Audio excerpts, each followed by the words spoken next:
இங்கே பாருங்க திஷான் என்ன வேலையை செய்து வச்சிருக்கிறாரு. இங்கே தண்ணி எல்லாம் ஊற்றி வீட்டுக்குள்ள என்ன செய்றீங்க? என்னது?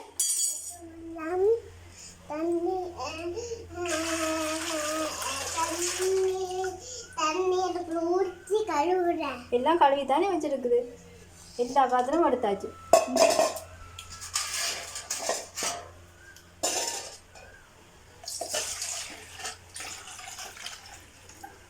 என்ன செய்ய போறீங்க இப்போ?